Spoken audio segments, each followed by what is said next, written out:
بسم اللہ الرحمن الرحیم۔ سیرت النبی صلی اللہ علیہ وسلم میں آج ہمارا عنوان ہے 100 اونٹوں کی قربانی۔ عبد المطلب کو یہ حکم اس وقت دیا گیا جب وہ اپنی منت بھول چکے تھے۔ پہلے خواب میں ان سے کہا گیا منت پوری کرو، انہوں نے ایک مینڈا ذبح کر کے غریبوں کو کھلا دیا۔ پھر خواب آیا اس سے بڑی پیش کرو، اس مرتبہ انہوں نے ایک بیل ذبح کر دیا۔ خواب میں پھر یہی کہا گیا اس سے بھی بڑی پیش کرو۔ اب انہوں نے اونٹ ذبح کیا۔ پھر خواب آیا اس سے بھی بڑی چیز پیش کرو۔ انہوں نے پوچھا اس سے بڑی کیا چیز ہے؟ تب کہا گیا اپنے بیٹوں میں سے کسی کو ذبح کرو جیسا کہ تم نے منت مانی تھی۔ اب انہیں اپنی منت یاد آئی، اپنے بیٹوں کو جمع کیا، ان سے منت کا ذکر کیا۔ سب کے سر جھک گئے، کون خود کو ذبح کرواتا؟ آخر عبداللہ بولے ابا جان آپ مجھے ذبح کر دیں۔ یہ سب سے چھوٹے تھے، سب سے خوبصورت تھے، سب سے زیادہ محبت سے عبد المطلب کو انہی سے تھی، لہٰذا انہوں نے قرعہ اندازی کرنے کا ارادہ کیا۔ تمام بیٹوں کے نام لکھ کر قرعہ ڈالا گیا۔ عبداللہ کا نام نکلا۔ اب انہوں نے چھری لی، عبداللہ کو بازو سے پکڑا اور انہیں ذبح کرنے کے لیے نیچے لٹا دیا۔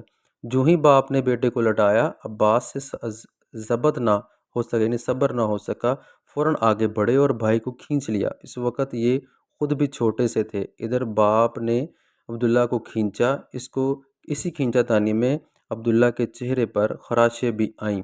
ان خراشوں کے نشانات مرتے دم تک باقی رہے۔ اسی دوران بنو مخزوم کے لوگ آ گئے۔ انہوں نے کہا آپ اس طرح بیٹے کو ذبح نہ کریں، اس کی ماں کی زندگی خراب ہو جائے گی۔ اپنے رب کو راضی کرنے کے لیے بیٹے کا فدیہ دے دیں۔ اب سوال یہ تھا کہ فدیہ کیا دیا جائے؟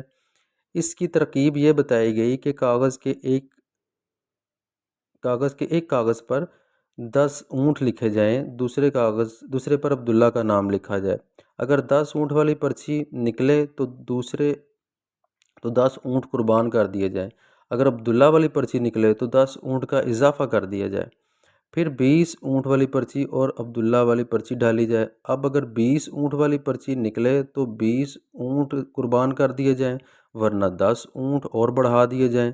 اس طرح 10 کر کے اونٹ بڑھاتے جائیں۔ عبد المطلب نے ایسا ہی کیا، 10 اونٹ بڑھاتے چلے گئے۔ ہر بار عبداللہ کا نام نکلتا چلا گیا، یہاں تک کہ اونٹوں کی تعداد 100 تک پہنچ گئی۔ تب کہیں جا کر اونٹوں والی پرچی نکلی۔ اس طرح ان کی جان کے بدلے 100 اونٹ قربان کیے گئے۔ عبد المطلب کو پورا اطمینان ہو گیا کہ اللہ تعالیٰ نے عبداللہ کے بدلے 100 اونٹوں کی قربانی منظور کر لی ہے۔ انہوں نے کعبے کے پاس 100 اونٹ قربان کیے اور کسی کو کھانے سے نہ روکا۔ سب انسانوں، جانوروں اور پرندوں نے ان کو کھایا۔ امام ظاہری کہتے ہیں کہ عبد المطلب پہلے آدمی ہیں جنہوں نے آدمی کی جان کی قیمت 100 اونٹ دینے کا طریقہ شروع کیا۔ اس سے پہلے 10 اونٹ دیے جاتے تھے۔ اس کے بعد یہ طریقہ سارے عرب میں جاری ہو گیا، گویا قانون بن گیا کہ آدمی کا فدیہ 100 اونٹ ہے۔ نبی کریم صلی اللہ علیہ وآلہ وسلم کے سامنے جب یہ ذکر آیا تو آپ نے اس فدیے کی تصدیق فرمائی، یعنی فرمایا کہ یہ درست ہے، اور اسی بنیاد پر نبی کریم صلی اللہ علیہ وسلم فرماتے ہیں میں 2 ذبیحوں یعنی حضرت اسماعیل علیہ السلام اور حضرت عبداللہ کی اولاد ہوں۔ حضرت عبداللہ قریش میں سب سے زیادہ حسین تھے۔ ان کا چہرہ روشن ستارہ کی طرح مانند تھا۔ قریش کی بہت سی لڑکیاں ان سے شادی کرنا چاہتی تھیں، مگر حضرت عبداللہ کی حضرت آمنہ سے شادی ہوئی۔ حضرت آمنہ وہب بن عبد مناف بن زہرہ کی بیٹی تھیں۔ شادی کے وقت حضرت عبداللہ کی عمر 18 سال تھی۔ یہ شادی کے لیے اپنے والد کے ساتھ جا رہے تھے۔ راستے میں ایک عورت کعبہ کے پاس بیٹھی نظر آئی۔ یہ عورت ورقہ بن نوفل کی بہن تھی۔ ورقہ بن نوفل قریش کے ایک بہت بڑے عالم تھے۔ ورقہ بن نوفل سے ان کی بہن نے سن رکھا تھا کہ وقت کے آخری نبی کا ظہور ہونے والا ہے، اور ان کی نشانیوں میں سے ایک نشانی یہ ہوگی کہ ان کے والد کے چہرے میں نبوت کا نور چمکتا ہوگا۔ جو ہی اس نے عبداللہ کو دیکھا، فوراً اس کے ذہن میں یہ بات آئی۔ اس نے سوچا ہو نہ ہو یہ وہ شخص ہے جو پیدا ہونے والے نبی کے باپ ہوں گے۔ چنانچہ اس نے کہا اگر تم مجھ سے شادی کر لو تو میں بدلے میں تمہیں اتنے ہی اونٹ دوں گی جتنے تمہارے جان کے بدلے میں ذبح کیے گئے تھے۔ اس پر انہوں نے جواب دیا، میں اپنے باپ کے ساتھ ہوں، ان کی مرضی کے خلاف کچھ نہیں کر سکتا، نہ ان سے الگ ہو سکتا ہوں، اور میرے والد باعزت آدمی ہیں، اپنی قوم کے سردار ہیں۔ بہرحال ان کی شادی حضرت آمنہ سے ہو گئی۔ آپ قریش کے عورتوں میں نسب اور مقام کے اعتبار سے افضل تھیں۔ حضرت آمنہ حضرت عبداللہ کے گھر آئیں۔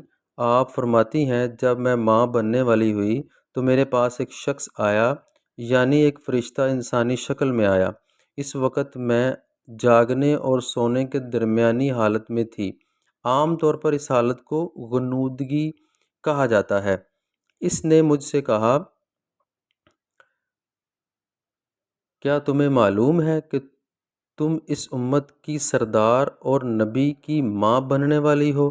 اس کے بعد وہ پھر اس وقت آیا جب نبی صلی اللہ علیہ وآلہ وسلم پیدا ہونے والے تھے۔